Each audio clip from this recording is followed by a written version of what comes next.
Ya. Ya көрінді. Все болды. Дауыс нормально естіліп тұр. Мына экран әдемі көрінсе. Болғаны. Кеттің, тест центр нұсқасын талдап тастайық. Бірінші қысымға байланысты деп кепті. Қысымның формасы қандай еді негізгі формасы? F бөлінген S. Бұл тең F бөлінген S. F тең mg. F тең mg. mg бөлінген S. F тең mg. 45. Масса бізде 45 тонна дейді. 45 тонна дәрежеде G 10-ға тең. Бөлеміз S. 5000 килограмм. Бізге S-ті тап деген екен ғой. Ладно, екен орнына ауыстыра салайық. Екен.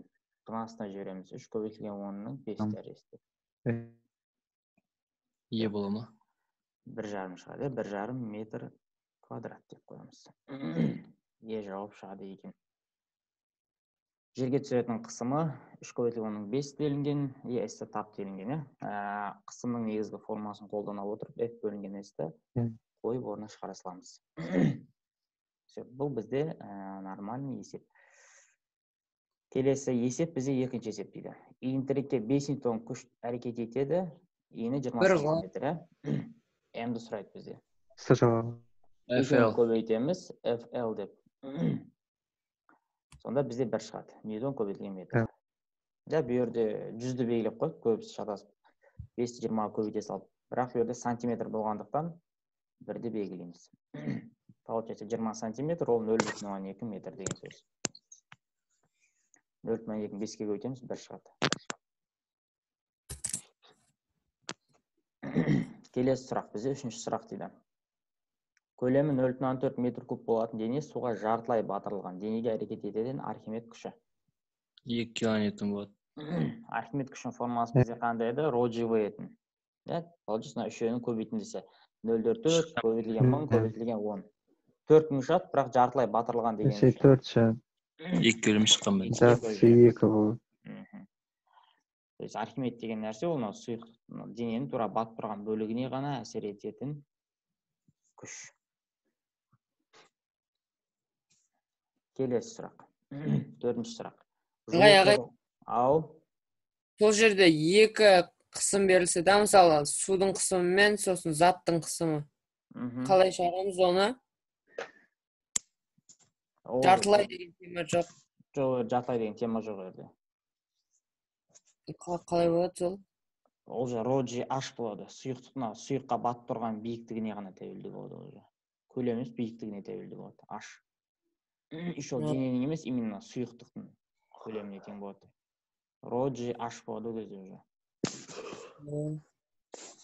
Ол же дененің көлемі маңызды емес, ол жерде маңызды сұйықтың биіктігі маңызды болады. Болды. Рахмет. Жылу қозғалтқыштарына жатпайтыны дейді. Электр қозғалтқыштары.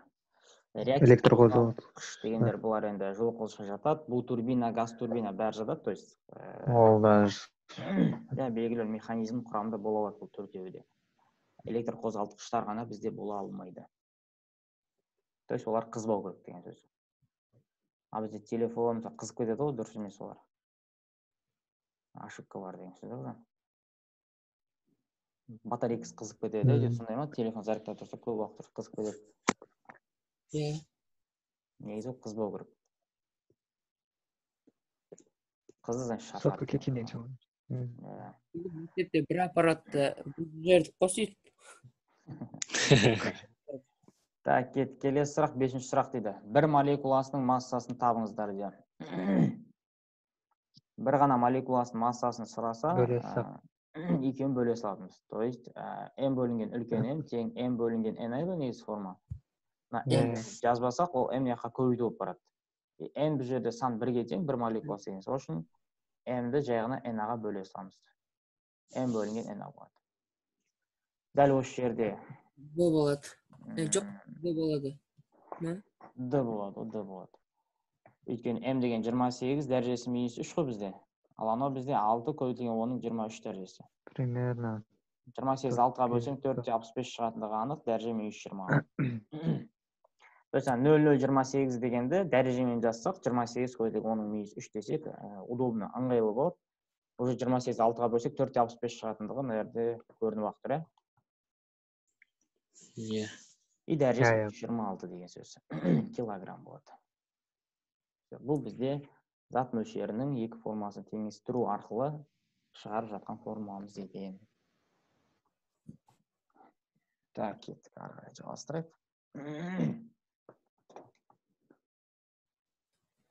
Келесі сұрақ, 6-шы сұрақ дейді. Идеал газдың абсолют температурасын 2 есе арттырғанда, оның молекулаларының орташа кинетикалық энергиясы. 2 есе болмаймын алды.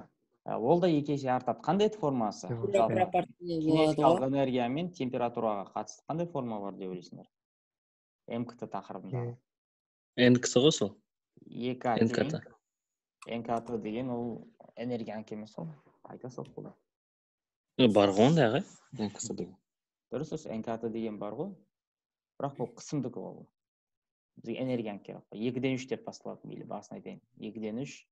Еще касы тағы бір әріп бар нәді. Қандай әріп деп ойлайсыңдар? К, Q, жоқ. Ертең 2-ден 3. К, Т ғой. Температураға.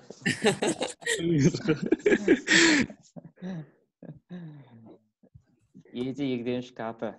Осы форма ғой, бұл жерде кинетикалық энергия жалғызған формасы бар, МКТ тақырыбында ол 2-ден 3 каты деген. К деген Больцман тұрақтысы. Жалпы жерде тұрақсыз тек қана температура ғана. К тұрақты, Т тұрақсыз. Осы жерден көрініп тұр, температура артса, энергия да артады деген сөз ғой. Тура пропорционал. То есть бір линияда жатыр екеуі.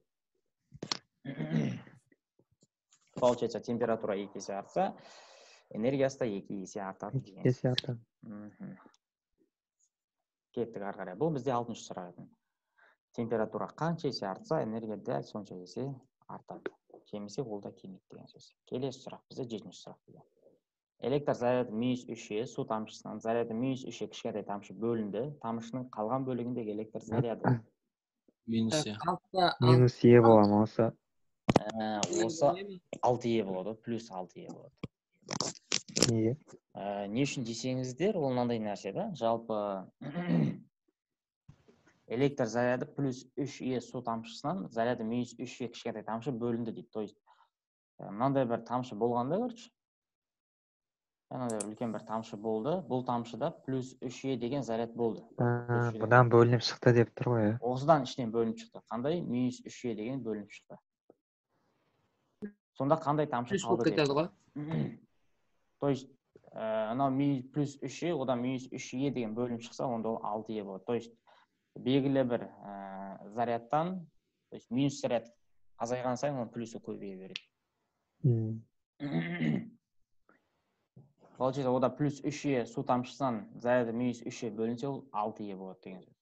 Егер ағай, мысалы, плюс 3еден плюс 2е десе ше, плюс 2е десе 1-ге болады. Мынандай ғой формасы, мынандай форма ғой, заряд бөлінді десе, сол 2 заряд азайтып жібересің ғой. Бөлінді десең, бізде бөлінді деген көрінді бар. Өйткені 3е и бөлінді деді, -3 бөлінді, значит плюс болады и 6 болады. Формамен жатпасаң осылай. Ал бағана сен айтып отқан екеуде плюс, ол азайтыла береді. Осылай тағы да біреусі бар, шатастырып беретін. 10 деп келетін бар тағы еще. 10е заряд бар, одан 3е бөлінді дейді. Қанша болады? Плюс 3е ма? Плюс 3е ма? Минус 3. Электрон бөлінді дейді. 13 болады, онда 13. Онда 13 болып кетеді. Осын 7 деп белгілейді да, бәрі 7. 95%. Келесі сұрақ бізде 8-ші сұрақ дейді. Ұшқынды разрядтың мысалы бола алатын табиғат. Бұл найзағай. Я мына ережені сөздің мағынасына қарап та таба салуға болады найзағай екен. Тупо ойлану керек. Ой, не болып кетті. Рамазан джунглиде үшін ма? Құлақ. Думан жүйесіме түсіп кетті. Тоқтың ұзындығы 3-8, 7-6 аралығында болатын сәулелер дейді. Ең бірінші сабақты өтіп қой, білесіңдер ма мынаны? Бірінші сабақтан өткенбіз осыны. Рентген ба? Өттік деп әңгімені жер отсаң, рентген ба. Назик рентген емес, көсеш. Бұл аралықтағы сәулені сен көресің. 3,8 мен 7,6 аралығында көре аласың сен. Рентген Көрінетін жарық қой. Красавчик. Осы сабақтың записі бар ма? Осы мынау сабақтың ба көрінетін жарық дегеннің? Иә. Бар, оны YouTube-ға салып қойған болмын еще, қазір жіберемін саған. YouTube-та тұр ол, атом физикада, соңғы жағында тұр. Болды, мен көремін оны. Мен алдында сендерге жіберемін де сабақтарды әлі не істей алмай жүрмін, YouTube-ға сала алмай жүрмін. Мен оны мен сендерге официальный түсіндірмесін жібере салайын лучше, ана кванттық физика дегенде, как положено түсіндірмесін өзім бай түсіргенше. Соның ссылкасын жібере салайын, жарай ма? Доступпен ашып қоямын сендерге. Все. Ешқайда жібермей ақ қойыңдар, окей? Сендерге ана группаға жіберіп қоямын. Болды. Или болмаса посылка деген бар ғой. Посылка деген. Сол посылка деген ғой. Мен сендер ссылкасын жазамын, сендер ол ссылканы басқа біреуге тастай жіберсеңдер болмай қалады. Соны айтадым да. Или посылка деген таңдасаң жібере алмаймын ешкім. Жібереді, кажется. Жібереді шығар. Мейлі. В общем, мына жерде 3,8 мен 7,6 аралығында таралатын толқынды біз көре аламыз. Өзі негізінде всегда өзі көрінетін жарықты сұрайды. Кеттік ары қарай. Түзу сызықты қозғалған дене координатасының уақытқа тәуелді графигінен 3 секунд пен 4 секунд аралығында жүріп өтті. 21-ші есепке келетін еді. Көрмеппін. 3 секунд пен минус 60 бар. Бұл жерде стрелка Рамазан жаққа кетіп бара тұрайын. Стрелка төмен қарап тұра көрдіңдер ма? Сол үшін уже жауап минус болады деген сөз. Минус болады. 120-дан 60-тан минус 60. И ол 120-дан, наверное, 120 деген точкадан бастаптан 60 деген точкаға жүрді. То есть 60 метр жол жүрді деген сөз. 60 метрді 1 секундта жүрсе, значит, оның жылдамдығы 60 метр секунд деген сөз. 1 секунд екен, енді ясное дело, 3-4 кейін деген сөз, И бұл жерде минус 60-ты белгілейміз. Стрелка төмен қарап бара жатқандықтан. То есть минусқа қарай бара жатқандықтан. Бұл бізде 10-ші сұрақ екен. Кеттік ары қарай 11-ші сұраққа көшейік. Қатаңдығы 100 серпеге ілінген 640 тепе-теңдік 2 тербеліс амплитудасы x табыңыздар.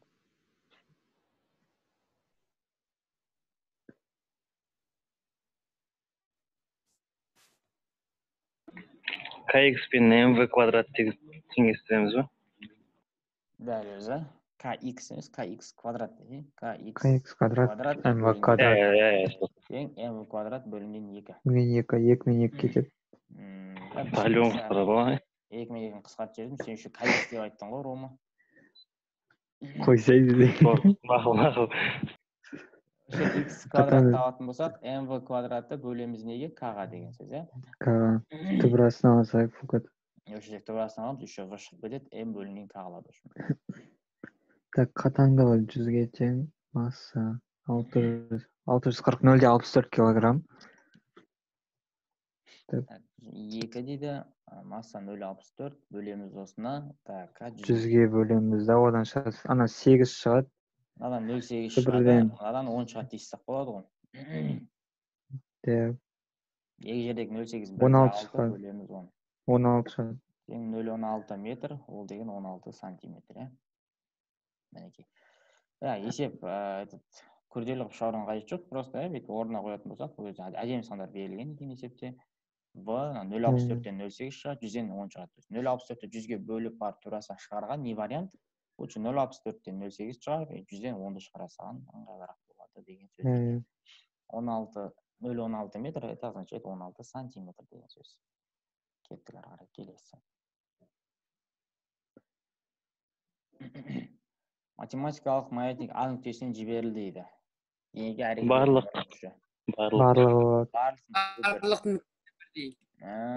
Жерде бірдей. Барлық жерде бірдей. Мен осы сұрақ уже бір рет қателескен екен, екінші рет қателеспейсің осы.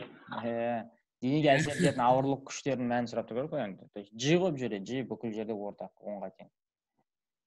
4-нүктеде G 10-ға тең. Еще шариктің массасы өзгеріп жатқан жоқ, дұрыс па? Получается, mg өзгермейді деген сөз өзі. Так, келесі 13-ші сұраққа көшейік ары қарай. Ішіндегі газдың қысымы 0,14, 6 литр ыдыспен қосылғанда оның 5 литр пайда болды. Тоже анализ етіп шығарған болатынбыз.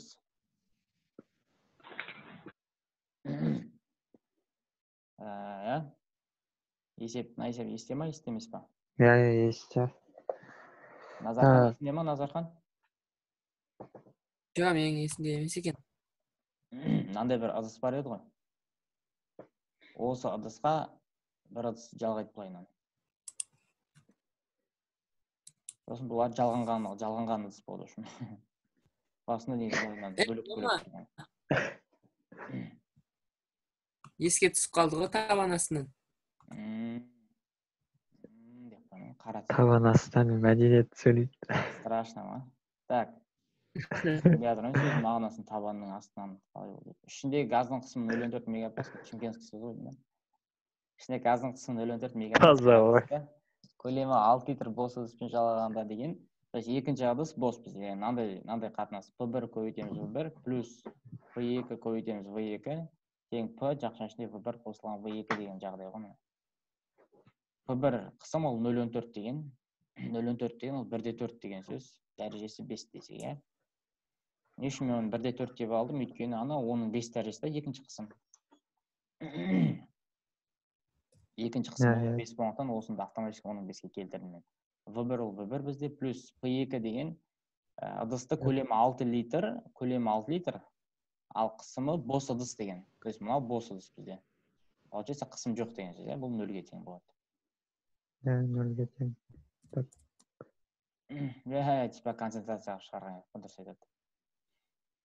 0,16, 0 көбейтеміз 0,6. Жоқ болып кететін. Содан бар общий қысым оның 5 деген екеуі қосылған кезде V1 қосылған V2. То есть V1 қосылған V2 бізде 6 литр етін. Тура осыған ұқсас бір есеп жіберемін ме группаға? Қазір салқын сонда естен или WhatsApp-қа жазып жіберіңізші. Ана бөлетін болса қысқарып кете салады да. Түсінгендеріңді көреміз одан бар, окей? Сосын барып мен айтамын. Сол есепті жіберемін, и маған жеке-жеке бөлек-бөлек өздерін шығарғандарын жібересің, жарай ма осы бір-ақ есеп. Все. Ана 0 болады, бөлетін болса 10-5 қысқарып кетеді да. Так, V1 тең 10-5 дәрежесі, V1 плюс 6 көйлеген 10-5 дәрежесі. Я, 10-5 қысқаратын еді негізінде, мейлі. 10-5 дәрежесі V1 не жаққа өтеді? Неяқта 1,4, налында 1 бар етін. 1,4-тен 1 айтсақ 0,4, дәреже 10-5 дәрежесі V1 болады. 6-нан 0,4-ке бөлеміз. 64, 15 шығады. Сөзді 6-ны 0,4-ке бөлсек 15 литр шығады. Қазір осыған ұқсас мағынасы осыған ұқсас бір есеп берем қазір, чатқа жіберем, окей, суретін. Осы форматты, осындай жобаны қолдану шығарасыздар. Так, Айғанның есеп түсінікті болды ма? Ағай түсінікті. Бүгін пассив болатсыңдар. Так, кеттік. Бүгін 22-сі ғой. Бұл 13-ші сұрақ. Оны не қатысы бердік? 14-ке кеттік. Бір тек мониторсіне айналып тұрған рамада пайда болатын экранның теңдеуі. Амплитуда 50-де 500 еді. 50-де 500 деп шығара салатынбыз, иә? Омега тең 2π нью дейтініміз да, осы ньют таба салатынбыз, ол омега бөлінген 2π бола салады. Омега бізде ана жақта 10-ның 3 деген, то есть 1000π бөлеміз осында 2π-ға. Тең бізде 500 шығады. Бұл жердегі нәрсе мынау 50 вольт деген нәрсе алдындағы, ол жаңағы теңдеудегі бірінші тұрған цифра. Шығара берсең есте қалады екен.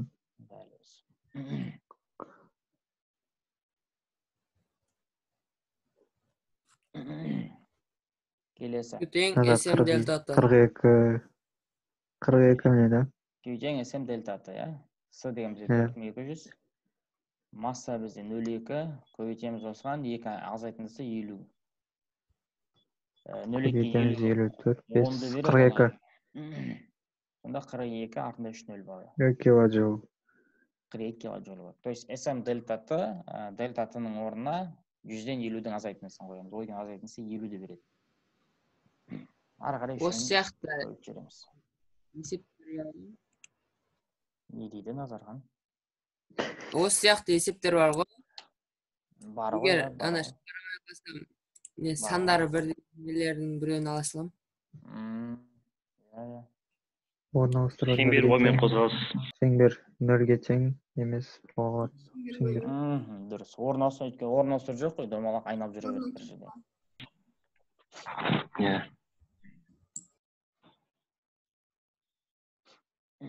газ молекулаларының орташа квадраттық жылдамдығы 880, изобарлық судың нәтижесінде берілген жылдамдық 80-ге кеміді, газдың тығыздығын сұрайды.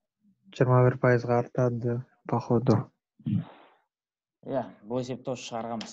Шығардық қой бұл есепті. Естеріңде ме? Сіздермен шығардым, ол менен шатаспасам. Қайтадан көрсетіп жүрміш. Жоқ. Поздно уже қателестім. Көріп қою керек сол. Кет, қараңыз, былай дейді, бастапқы дененің жылдамдығы 880 метр секунд дейді. Бір дене 880, молекула 880 метр секунд жылдамдықпен келе жатады. Сол жылдамдығын кемітеді. Сәл су. Сөзден жылдамдық 80 метр секундқа кеміді деген. Получается 800 болады. 800 болады. 800 болады. Сосын осы жерде газдың тығыздығын сұрайды бізден. Енді жалпы газдың тығыздығы мен жылдамдыққа қатысты ортақ бір форма іздеуіміз керек. Ол қандай форма бізде? То есть бұл жерде мына нәрсені түсінсек болады, жылдамдық 880-нен 800-ге дейін кеміді. Получается 880-ді, наверное, 800-ге бөлетін болсақ, бізде 1,1 деген сан шығады. То есть 1,1 есе өзгерді. Значит, тығыздық 1,1 есе определен бір бағытқа артады, либо кемиді. Оны біз қақтан білеміз, қараңыздар. Мынандай нәрсе бар бізде. P тең МКТ тақырыбында 3/1 ρ квадрат деген форма бар. Дәл осы формада, если мен ρ-ны жіктейтін болсам, P көбейтемін 3 бөлінген v квадрат болады. Мына формадан маған көрініп тұрған нәрсе ол тығыздық пен жылдамдықтың квадраты бір-біріне қандай пропорционал болып тұр? Кері пропорционал. Кері пропорционал. Значит, мен форманы құрған кезде былай құрамын деген сөз. ρ2 бөлінген ρ1 тап деп тұр маған. Значит, тең болады уже v1 бөлінген v2 болады. Көрдік па? То есть сан мәндері наоборот орналасқан. Не үшін екен кері пропорционал. И еще мына сыртында квадрат ұмытып кетпеуім керек. Осы нәрсені шығарсам, менде есеп бірден шығады. v1 деген менде ол 880, бөлемін осыны 800-ге, и сыртында 10 квадраты бар. 880 800-ге бөлсем 1/1 жа бөліп қойдық, еще 10 квадраты бар. Ол деген 1/21 деген сөз. 1/21 есе не істеді? Артты. Негізі ол 1 етін. 1 бүтетін. То есть 100% еді ол. Кейін қанша болып кетті ол? 1/21 болып кетті. То есть 121% болып кетті. Значит, ол 21%-ға Рамазан қайталанып кетті. Неңді өшіре сал. Эхо болып кетті. 21%. То есть көрдік па, мына жердегі нәрсе жалпы кез келген формада бар нәрсе бұл кері пропорционал деген. Если екі элемент бір-біріне кері пропорционал болса, ойдан форма құра салуға болады тура осылай. ρ2 бөлінген ρ1, v1 бөлінген v2 деген сияқты. То же самое, бізде мынандай форма бар ғой еще, например, мысал ретінде алып қарайтын болсақ, мысалы МКТ, Т тең 2π МК деген форма бар, например. Мысалы, осы жерде периодпен, мысалға, қатандыққа қатысты есептер келіп қалуы мүмкін. Значит, Т2 бөлінген Т1 десең, сен К1 бөлінген К2 дейсің. И Т1-дің астында. То есть Т1 квадраттардың кетпеу керек. То есть кері пропорционал болса, сан мәндері, индексіндегі сан мәндері керісінше түседі. Если тура пропорционал болса, онда сәйкесінше түседі. Сол кезде мына есептің қанша пайызға артқан бірден байқауға болады. То есть бізде мінекей 880-ді 800-ге бөлдім, 1,1 шықты, 1,1 квадраттардың 1/21 шықты. Значит, 21%-ға өзгеріп кетті деген сөз. 21%-ға артты. Получается, жылдамдық кемейтін болса, тығыздық артады деген сөз ғой. Ағайна 21%-ға артатын или кемейтін қақтан біліңіз? 121 шықты ғой. 121 шықты. 121. Если мысалы мен бөліп қалған кезде, например, осы жерде 0,79 шықса, например, ол же 21%-ға кеміді болады, еткін ба?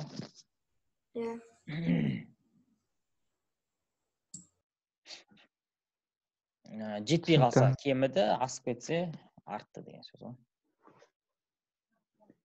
Олай болса, ағайын біз ары қарай өтейік. Келесі есеп бізден не дейді? Ол бізде 17-ші есеп. Так, Рома Ромский. На есеп түсінікті ол ма? Не. Красавчик. Келесі есеп бізде ағайын 18-ші есеп дейді. Бірде екі металл шарларының зарядтары 4-8. Оларды өзара түйістіріп, қайтадан бастапқы орындарына келтіріп, содан соң екінші шарға 6 Q-ға теңестіріп, оны қайтадан әкеп. Одан кейін барып оны 12 Q-ға теңестіріп, оны қайтадан әкеп. В общем, бізде есептің берілген осындай. Бұл бізде ағайын 18-ші есеп екен. Қосып 2 бөліп. Сол. Алты болады. Похуй, 3 шығады. Болады. Бірінші ана 4Q менен нені түйістірді дейді, -8-ді түйістірді. То есть плюс қой негізінде. Бірақ ана бізде -8Q да. Түйістіріп қайтадан ажыратты деген үшін 2-ге бөліп жібереміз. То есть мына -4 болады, оны 2-ге бөлеміз, -2 шығады. То есть -2 и -2 деген 2 заряд шықты бізде. Одан кейін айтады, осы екеуінің біреуін әкеліп, -2-ді әкеліп, қайқа жалға дейді, 6Q-ға жалға дейді. Дейді оны 2-ге бөліп. Екеуін қосамыз. Екеуін қосасын 2 шығады, 2 шығады. 2-де 2 -2, 2. Мынаның бір -2-сі қалды, еще мына жақта 2 бар. Жауап -2, 2 болады деген сөз. 2, С жауабы. С жауабында тұр екен.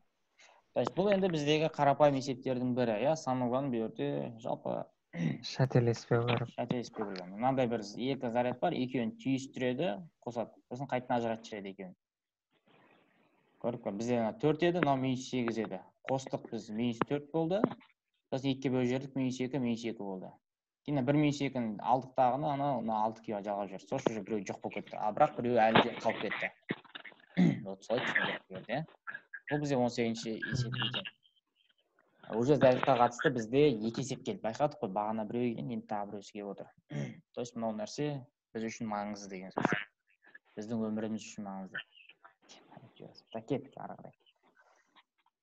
Бұл бізде қай сұрақ еді? Бұл бізде 18-ші сұрақ екен. Кеттік ары қарай.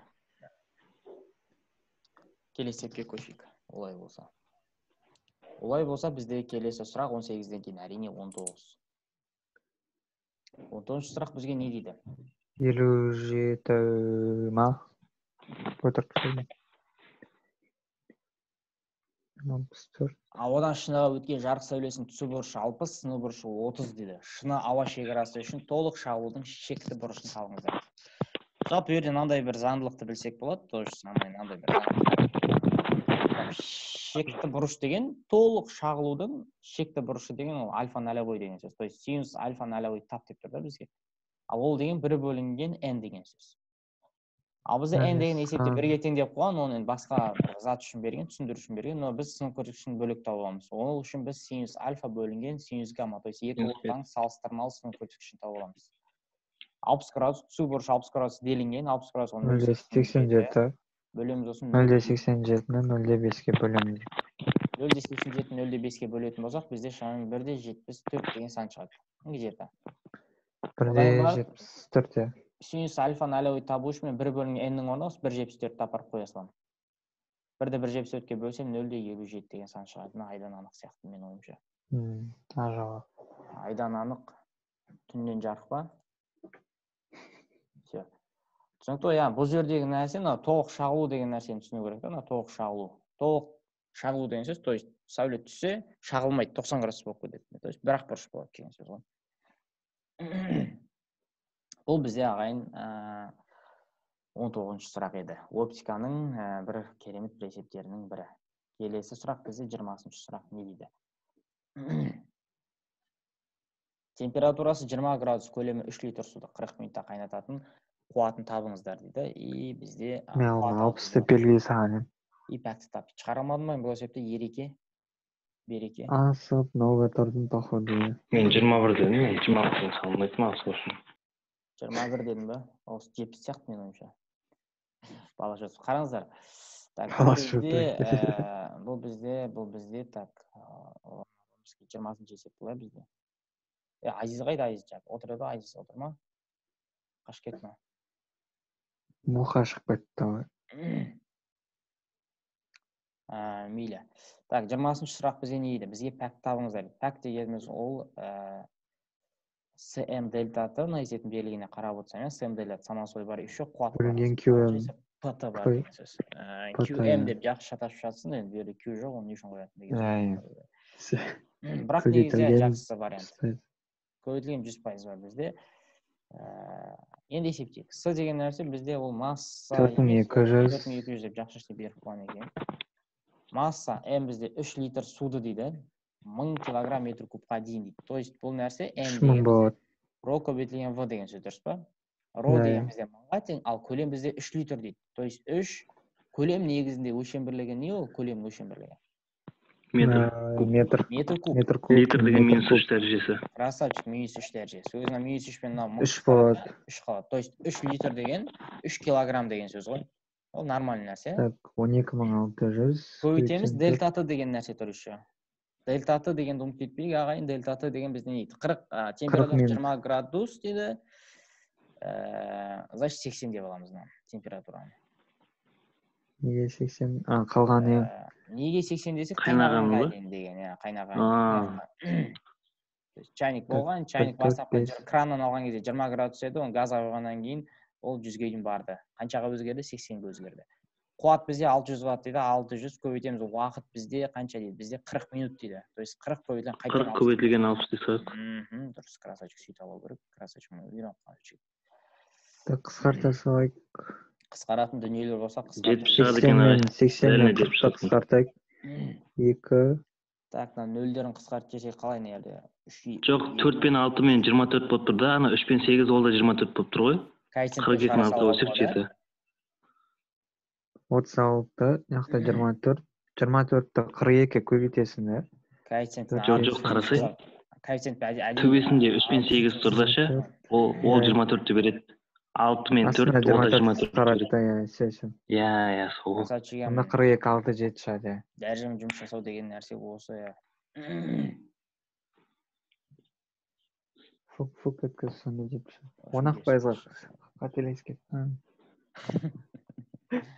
Мына жерден көрініп тұр, Рома Ромский. 3 жердегі 8-ін 24, явно мына жерін қысқарады, 42-ні 6-ға визуально бөліп жетеді. Дәрежесін неважно берді, дұрыс па? Екен орын ауыстырып қойған ғой. Келесі сұрақ бізде не дейді? 21-ге кетті. Көп жауапты сұрақтардың қатары бізде басталды дейді. Және де бірінші сұрақ не дейді? Дене 3 метр секунд жылдамдықпен тік жоғары лақтырылды. Алғашқы 6 секундта оның жүрген жолы мен орын ауыстыру неге тең? 10 метр секунд квадрат дейді. Көбейтеміз, так. Тік жоғары лақтырылды дейді да. Кинематиканың ГТ квадрат па ғой? қалай айтсақ болады оны? Кинематиканың бір мағыналы есебі деп айтуға болады мына нәрсені. Дене дейді бастапқы жылдамдығы бар дейді. Осы есептер жақсы. Былай дейді, дене лақтырылды дейді. Қайқа? Жоғары қарай лақтырылды. Жоғары қарай. Дененің бастапқы жылдамдығы бізде 30 метр секунд дейді. Тек жоғары лақтырылды. Қосылған ГТ квадрат болды все. Алғашқы 6 секундта дейді. Тауы қазмай. 6 секундта жүрген жолы және орын ауыстыруын сұрап тұр бізден. Жүрген жолын сұрап тұр және орын ауыстыруын сұрап тұр. Қызық болып тұрған айдың не үшін екеуінде сұрап тұр деген сұрақ. Жүрген жол мен орын ауыстыруы осы екеу. Бізде 10-ға тең дейді. Қараңыздар. S-тен V нулевой жеті квадрат бөлінген 2 мен ше. Минус болады арасы. Себебі жоғары лақтырылып тұр ғой. Азайтылып кетеді ғой. Иә. Орын ауыстыру 0, оны жерден лақтырылды ма сонда ағай? В нулевой минус GT квадрат бөлінген 2. Тең. Жерден лақтырылса, яғни 0 болады. Өтіп атқан уақыт бізде 6 секунд дейді. Минус G деген нәрсе 10 Т квадрат 36 квадрат бөлеміз 2-ке. Жерге тақап лақтырамыз 0 болады ағай. 180. Тең 0 болады бізде, дұрыс па? Тең 0. То есть бұл бізде орын ауыстыру. Орын ауыстыру 0-ге тең болды. Ал енді жүрген жолы. Ал енді дененің жүрген жолын табуымыз керек біз. Сонда ол шығып түседі ма? Получается 6 секундта ол доп көтеріліп түсіп қойған ғой. 180, ол былай. Значит, бұның біз көтерілген биіктігін тапсақ. 3 секунд деп аламыз ба сонда? Не деген мазасыз кісі ма?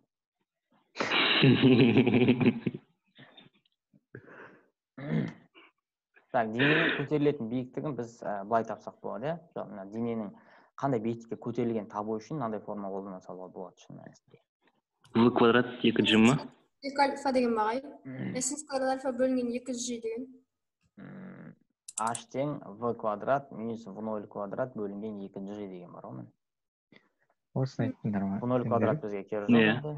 V квадрат дейді. 30-ның квадраты 900 бөлеміз 20-ға 450 45. Ағай негізі 9000 ғой. Өлә. Дәулет. Ай, шайдым. 300 екен ғой. Гуманитармен көп араласып қойғасын деймін ше. Енді қараңыздар, бұл бір қызық нәрсе нәрде қазір. Сәл мағыналы дүние болып тұр нәрде ше. Мен ие боламын. Нәрде енді қараңыздар. Ауа кедергісі ескерілмесін деген чуалны чайтаған Өтірік просто. Қараңыздар, ауа кедергісі ескерілмесін деген мына формаға смело сала бер деген намек қой. Енді қараңыздар, бұл жерде бір қызық нәрсе мынау ғой. Біз қазір 45 метр деген ол не ол біріншіден сол нәрсе. 45 метр деген нәрсе ол осы мынау бір барып келгендегі сол биіктігі бұл, көтерілген биіктігі 45 метр. Көрдік па? 45 метр. Жүрген жол саны 90-да барған түскен. Бұл 45 метрге, бұл 45 метрге қанша секундта көтеріледі? Ол 3 секундта көтеріледі. 3 секундта көтеріледі. Қараңыздар, бұл 3 секундта не үшін көтеріледі? Ол мынандай мысалға h тең жт квадрат бөлу 2 бар ғой, осы жерден тыны тапсақ біз 2h бөлінген g болады бізде, дұрыс па? Мына формаға салсаң 2,45 бөлесің 10 деп ше, қанша 3 секунд шығады ғой? Да. 90, 10-ға бөлесің 9, содан 3 шығады. То есть біз ол адамның мынау дененің доптың 45 метр биіктікке 3 секундта шығатынын білдік. Ал бізге 6 секунд тағысын табу. Значит, ол 3 секундта көтеріледі деп тұрмайды нәрде, 6 секунд өткен. Ол 3 секунд көтеріледі, и доли секунда қайтадан обратно кетеді. Получается, 45 метр көтерілді, и 45 метр қайтты. Значит, толық жүріп өткен жол қанша? 90 метр ғой. 90. Ал орналастыру 0-ге тең, көрдік па? Ал орналастыру үш әдемі шықты бізге көрінеді, 0 шықты да. Бұның өзі намек етіп тұрды, ол доптың көтеріліп қайтадан түскендігін. Ал Сонда жерге тақап тұрып лақтырған ба? Допты ма? Иә. Тоғы емес қағай, ол шілей 90 метрге лақтырған шығар. Дене. Андай жерде тұр ғой, жерден бастап лақтырған ғой. Жерге тақап тұрып лақтырған бұл адам тізе жағынан тепті деп шектемесің. Тізеден табанға дейін бізде 30 сантиметр деп өзің есептесің. Бұл мынандай есептер келеді, Рома. Бұндай есеп келген кезде бұл обязательно всегда сондай болады. Жерден басталады, с линии басталады. Рома. Так, Назик қойшы. Нәжімді бақытты тұрда есепті салу керек қой. Ромаға бір приколсын. Все болды. Түсінді, Рома, қойшы. Иә. Рома сен үшін не істеп жатыр? Алған жерін. Әдеби бір сөз айтып жүреді, табанның астынан деді ма? Аяқ толықтың астынан деді ма? Жақтың астынан деді ма? Табан астынан. Келесі сұрақ. 22-ші сұрақ. Так, 22-ші сұрақ бізге не дейді? Психрометр деген бар. Психрометр деген бар. Кәдімгі психрометр жоқ қой жерде? Гигрометр. Қасында ғой, ағай. Гигрометр мен психометр. Бұл бетон уже. Железо бетон ғой бұлай? Так, кетті ары-қарай. Шашын жайып тұрып белгілейтін есеп қой.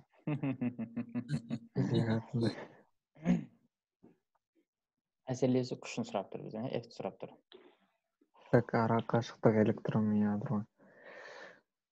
Қандай күш деп ойлайсыңдар? Екі зарядтың әсерлесу күші. Кулон. Q квадрат бөлінген R квадрат. К бізде 9. К бізде 9. Так. R-дің қасына 2 сормай. Q бізде E деп берілген екен. 1/6 қойдың -19. То есть 2/56 болады. Квадрат тастақ. 3 дәрежесі -38 болады. Бөлеміз осыны. R квадрат 0,5 қойдың оның -8 дейді. Қараңыздар енді берді. 0,25 и дәрежесін -16. 92 шат жоқтап алсаң. Көріп па, не үшін -20 деп алдым мен? Өйткені анау сантиметр ғой. Көріп па, сантиметр -20, ана фук қосып жібересің да, -10 болады. И ол -20 береді. 92. 9-ға 2/56-ын көбейтіп, оны 0,25-ге бөліп жіберетін болсақ, бұл жерде 92-де 92 үшін.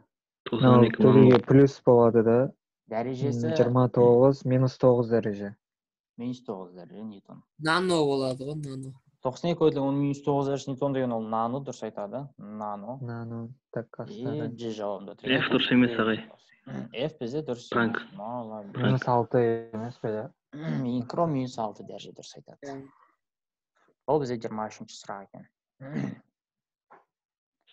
Кеттік ары қарай, бізде 24-ші сұрақ келесі сұрақ не дейді? Айнымалы кернеудің әсерлік мәні дейді. U бөлінген 2 түбірасты 2 метр, түбірасты 2 бар ағай. Дәл өзі. Айнымалы кернеудің әсерлігі жалпы кез келген нәрсенің әсерлік мәнін табу үшін біз сол элементтің максималды мәнін түбірасты 2-ке бөлеміз. Түбірасты 2 деген сан бар ғой. Бізге кернеуді кім сұраған, значит, получается, ол бізде мына жауап дұрыс болады. И бізде аш жауап дұрыс болады. То есть, мына жерде м бөлінген 1/41 деген түбірасты 2-ні түбірастан шығарған кезде, 2-ні түбірастан шығарсақ 1/41 болады. Ол бізде 24-ші сұрақ. Ау? Әсерлік мән всегда мынандай формулаға келе ма, мынау? Сызып көрсетпей қой. Түбірасты 2, Осыны бір ағай, Ердәулет физмат бірде, ағай, осыны Q квадратпен байланыстырып, дәлелдеп берген еді, помнишь? Бірінші енгізімді ше? Әлі есімде бар ғой ше? Қиналып кеткенім. Ағайдың орнында қиналғасың ба? Келесі, 25-ші сұрақ. Фокус аралығы 50 сантиметр шашыратқыш линзаның оптикалық күші. Бір емес. Д тең. Қандай формасы фокус аралығына байланысты? 1 бөлінген F. 1 бөлінген F. 0,5 болады. 1-0,5-ке бөлсек. 2 болады, 2 д бітірі. Бірақ минусын белгілейміз. Минус 2 д бітірі. Шашыратқыш болса минус болады. Дәл, шашыратқыш деген үшін минус 2. Яғни плюс 2-де тұр, оны белгілеуге болмайды никак. Плюс 2 қай кезде дұрыс болады плюс 2? Жинағыш болса плюс 2 дұрыс болады. Жиілігі нью периодыты тоқым ұзынның форманы табыңыздар еді. F тема, походу, келеді. Нью тең жылдамдық бөлінген жиілік. Жылдамдық бөлінген наоборот емес. Амен. А варианты болмайды бұл жерде, өйткені ол жиілік бөлінген жылдамдық керісінше тұр. Жылдамдық бөлінген жиілік болу керек, ол бізде F жауабы. Кесіп жатқан ма? Лямбда тең В-ті. Басқа варианттар жоқ бізде. Келесі сұрақ бізде 27-ші сұрақ. 1 моль 1 атомды газ циклі, осындай сызбада келеді ішкі энергияның өзгерісін сұрап. 3-2 деген. Ішкі энергияның өзгерісін сұрайды бізден. Сызба қалай сызба? Әдемі сызба ма? Бұл сызба Рамазан айтпақшы пранк қой бұл сызба. 0 емес пе еді? 0 ғой бұл. Не үшін 0 десеңіздер, өйткені ол орын ауыстыру сияқты дүние ғой, который басталған нүктесі 3 деген жақтан мына жерден басталып тұр ғой. Ол 1-ге барады, 2-ге барады, сосын 3-ге қайттан келеді. То есть бір процесс айналып жүр. Бұл жерде ішкі энергия өзгермейді. 0-ге тең деп айтамыз. Біз алда тұрылып отыр. Ішкі энергияның өзгерісі бұндай жағдай байқалмайды. Дельта У тең 0-ге деп айтамыз. Бұл есепті шығарудың формуласын дәлелдеудің мүлдем қажеті жоқ, қажет етпейді. Келесі сұрақ, 28-ші сұрақ бізде.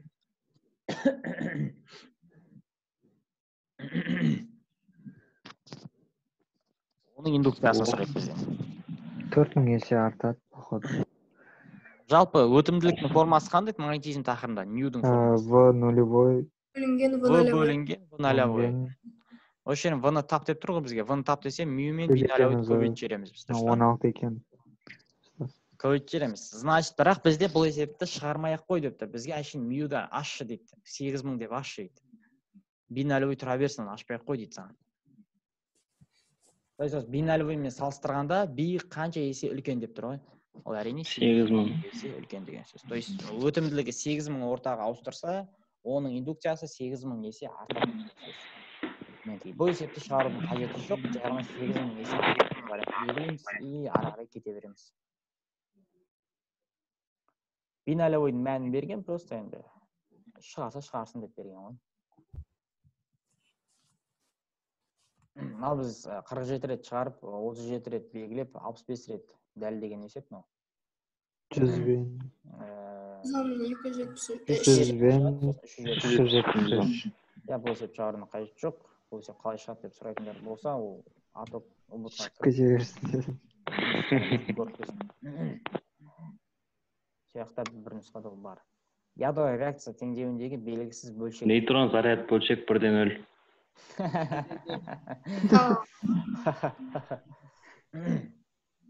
Ана x-тің орнында тұрған санды тап дейді. Ол әрине астындағына 15-ке 1-ді қоса 16, асты 0 болады. Үсті 1 болады, е? 0. 1-ге 0 дейді. Ол бізде заряд жоқ бөлшек.